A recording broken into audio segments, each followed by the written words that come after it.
ನಮಸ್ಕಾರ ವೀಕ್ಷಕರೇ, ಶ್ರೀಗರಿ ವಾರ್ತೆಗರಿಗೆ ಸ್ವಾಗತ.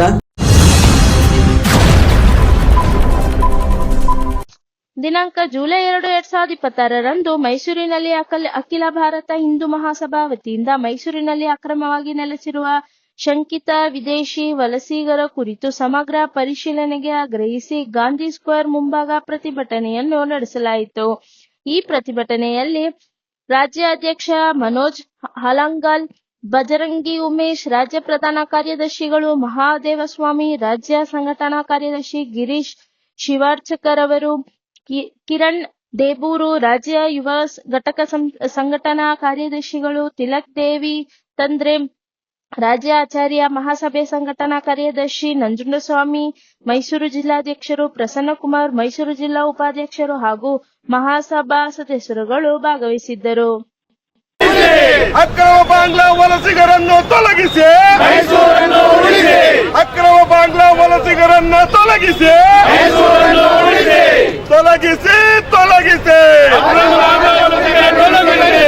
ಒಂದು ಸನಾತನ ಧರ್ಮದ ನೆಲೆಗಟ್ಟಿನಲ್ಲಿ ನಿಂತಿರುವಂತಹ ಒಂದು ಹಿಂದೂ ರಾಷ್ಟ್ರ ಆಗಿದ್ರು ಸಹ ಕಳೆದ ಸುಮಾರು 1 ದಶಕಕ್ಕಿಂತ ಹೆಚ್ಚು ಕಾಲದಲ್ಲಿ ಅನೇಕ ಬಾಂಗ್ಲಾ ನುಸುಳುಕೋರರ ಒಂದು ಹಾವಳಿಗೆ ತುತ್ತಾಗಿ ತುಂಬಾ ಹೀನಾಯವಾದ ಸ್ಥಿತಿಯಲ್ಲಿ ನಾವು ಇವತ್ತು ಬದುಕಿದೀವಿ. ಇವತ್ತೇನು ಈ ಫ್ರೀ ಊಟ, ಫ್ರೀ ಅಕ್ಕಿ, ಬೇಳೆ ಎಲ್ಲ ಕೊಡೋದ್ರಲ್ಲಿ ನಮ್ಮ ದೇಶದ ಬಡವರಿಗಿಂತ ಹೆಚ್ಚಾಗಿ ಲಾಭ ಪಡ್ಕೊಳ್ತಿರೋದು ಅವರೇನೆ.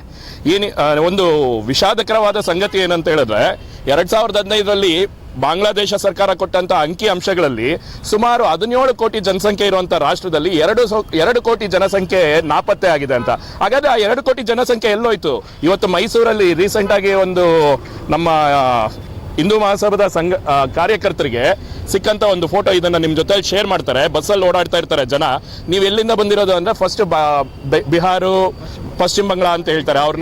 ಅವ್ರನ್ನ ಎದುರಿಸಿದ ಮೇಲೆ ಏನ್ ಹೇಳ್ತಾರೆ ಅಂತ ಹೇಳಿದ್ರೆ, ಅವರು ವೆಸ್ಟ್ ಬೆಂಗಾಲ್ ಇದು ಬಾಂಗ್ಲಾದೇಶದಿಂದ ಬಂದು 15,000 ರೂಪಾಯಿ ಕೊಟ್ಟರೆ ಅವ್ರಿಗೆ ಆಧಾರ್ ಕಾರ್ಡು, ರೇಷನ್ ಕಾರ್ಡು ಮತ್ತೆ ಎಲ್ಲಾ ರೀತಿಯಾದಂತಹ ಸವಲತ್ತುಗಳನ್ನ ಮಾಡಿಕೊಟ್ಟು ಅವ್ರನ್ನ ಇಲ್ಲಿ ನೆಲೆಸೋದಕ್ಕೆ ಅವಕಾಶ ಮಾಡಿಕೊಟ್ಟಿದ್ದಾರೆ ಅನ್ನೋ ಒಂದು ಕರಾಳವಾದಂತ ವಿಷಯ ತಿಳಿದ್ಮೇಲೆ ನಿಜವಾಗ್ಲೂ ತುಂಬಾ ನೋವಾಗಂತ ಪರಿಸ್ಥಿತಿಯಲ್ಲಿ ನಾವಿದ್ದೀವಿ.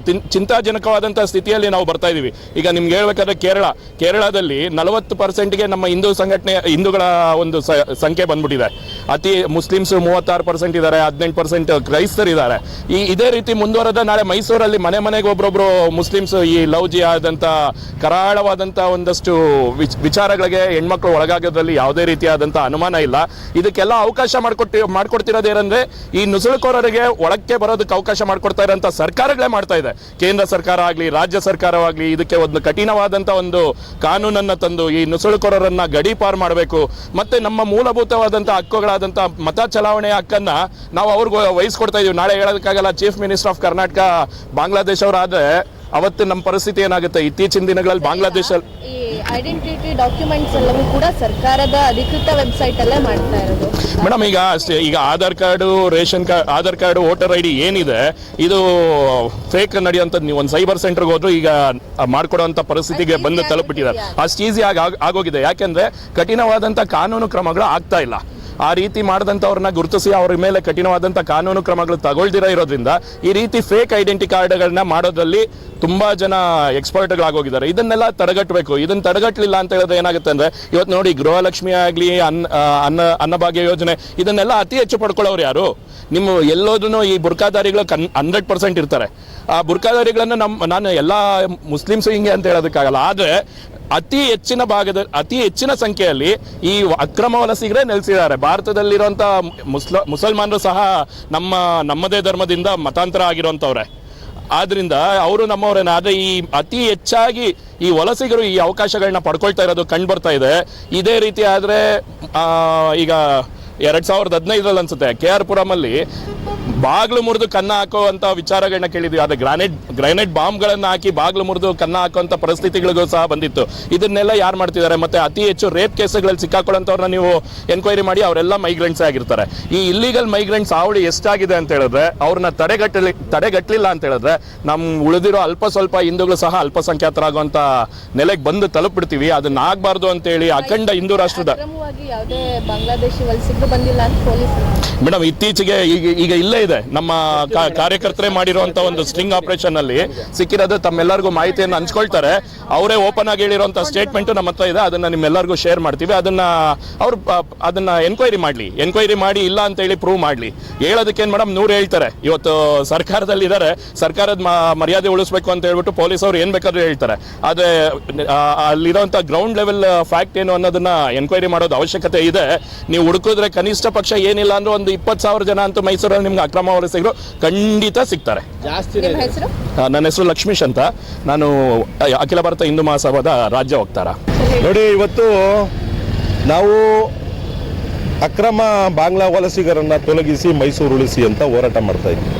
ಕಾರಣ ನಾವು ನೇರವಾಗಿ ಕೇಂದ್ರ ಸರ್ಕಾರಕ್ಕೆ ಹಿಂದುತ್ವದ ಅಡಿಯಲ್ಲಿ ನೀವು ಅಧಿಕಾರಕ್ಕೆ ಬಂದು ಪಶ್ಚಿಮ ಬಂಗಾಳದಲ್ಲಿ ಮಮತಾ ಬ್ಯಾನರ್ಜಿ ಅವರು ಇದ್ದಂಥ ಸಂದರ್ಭದಲ್ಲಿ ಇದ್ದಂಥ ಅಕ್ರಮ ಬಾಂಗ್ಲಾ ವಲಸಿಗರು ನೀವು BJP ಗೌರ್ಮೆಂಟ್ ಅಲ್ಲಿ ಬಂದ ತಕ್ಷಣ ಅವರೆಲ್ಲ ಬೇರೆ ಬೇರೆ ರಾಜ್ಯಗಳಿಗೆ ಹೋಗ್ತಾರೆ ಅಂದ್ರೆ ಅದು ನಿಮ್ಮ ಮೊದಲನೇದಾಗಿ ಕೇಂದ್ರ ಸರ್ಕಾರದ ನಿಷ್ಪ್ರಯೋಜಕತನ ಅಂತ ಹೇಳ್ತೀವಿ. ಯಾಕಂದ್ರೆ ನೀವು ಅಕ್ರಮ ಬಾಂಗ್ಲಾ ವಲಸಿಗರು ಅಂತ ನಿಮಗೆ ಕಂಡು ಬಂದಾಗ ನೀವು ಕೂಡಲೇ ಅವ್ರನ್ನ ಅಲ್ಲಿಂದ ಗಡೀಪಾರು ಮಾಡಿಸೋಂಥ ಕೆಲಸ ಮಾಡಬೇಕಿತ್ತು. ಆದರೆ ಇವತ್ತು ನೀವು ಆ ಕೆಲಸ ಮಾಡ್ದೇನೆ ನಿಮ್ಮ ಪಶ್ಚಿಮ ಬಂಗಾಳನ ಸ್ವಚ್ಛವಾಗಿ ಇಟ್ಕೊಳ್ಳೋಕ್ಕೆ ಬೇರೆ ಬೇರೆ ರಾಜ್ಯಗಳಿಗೆ ವಲಸಿಗರನ್ನ ಕಳಿಸ್ತಾ ಇರೋದು ಇದು ಬಹಳ ಖಂಡನೀಯ. ಈ ವಿಚಾರಗಳಲ್ಲಿ ಇನ್ನು ಮುಂದಿನ ದಿನಗಳಲ್ಲಾದರೂ ಕೂಡ ಕೇಂದ್ರ ಸರ್ಕಾರ ಈ ಅಕ್ರಮ ಬಾಂಗ್ಲಾ ವಲಸಿಗರು ಎಲ್ಲಿ ಕಳ್ತಾರೆ ಅವ್ರನ್ನ ಕೂಡಲೇ ಅವ್ರನ್ನ ಬಂಧನ ಮಾಡಿ ಗಡೀಪಾರು ಮಾಡಬೇಕು ಅಂತೇಳಿ ಅಖಿಲ ಭಾರತ ಹಿಂದೂ ಮಹಾಸಭಾ ವತಿಯಿಂದ ನಾವೆಲ್ಲ ಆಗ್ರಹ ಮಾಡ್ತಾ ಇದ್ದೀವಿ. ಗಿರೀಶ್ ಶಿವಾರ್ಚಕ ಅಂತೀವಿ. ನಮಸ್ತೆ ಮಾನ್ಯ ಜನತೆಗೆ. ಈಗ ಮೈಸೂರಲ್ಲಿ ಏನು ಅಕ್ರಮ ಬಾಂಗ್ಲಾ ವಲಸಿಗರು ಬರ್ತಾ ಇದ್ದಾರೆ, ಸಾಮಾನ್ಯ ಸಂಘದಲ್ಲಿ ಮಾಡೋಂಥ ನಾವು ಮೈಸೂರು ಭಾಗದಂಥ ಸಾಮಾನ್ಯ ಕಾರ್ಯಕರ್ತರಿಗೆ ಈ ಥರ ಒಂದು ದಾಖಲಾತಿ ಸಮೇತ ಕೊಡ್ತೀವಿ. ಇದೇ ಪೊಲೀಸ್ ಇಲಾಖೆಗಾಗಲಿ ಅಧಿಕಾರಿ ವರ್ಗಗಳಿಗಾಗಲಿ ಈ ಥರ ಒಂದು ಕಾರ್ಯವೈಫಲ್ಯ ಮಾಡೋದು ನಿಜನೇ. ಆದರೆ ಸಾಮಾನ್ಯ ಜನಗಳಿಗೆ ಅವಕಾಶ ಕೊಟ್ಟರೆ ಅವ್ರಿಗೆ ತಗೊಂಡೋಗೋ ಒಂದು ಜಾಗದಲ್ಲಿ ಇರಿಸಬೇಕು. ಅದು ಇದ್ರೆ ಅವ್ರು ಮಾಡೋ ಕೆಲಸ ನಾವೇ ಮಾಡ್ಬಿಡ್ತೀವಿ. ಆದಷ್ಟು ಅತಿ ಶೀಘ್ರದಲ್ಲಿ ಇದನ್ನ ಬಗೆಹರಿಸೋದಕ್ಕೆ ಸರ್ಕಾರ ಗಮನಕ್ಕೆ ತಗೊಬರ್ಬೇಕು ಅಂತ ಮನವಿ ಮಾಡ್ಕೊತೀವಿ. ಮತ್ತೆ ಮುಂದಿನ ವಾರ್ತೆಗರಿಯಲ್ಲಿ ಭೇಟಿಯಾಗೋಣ. ಶ್ರೀಗರಿ, ನಿಮ್ಮ ಮನದಾಳದ ಗರಿ.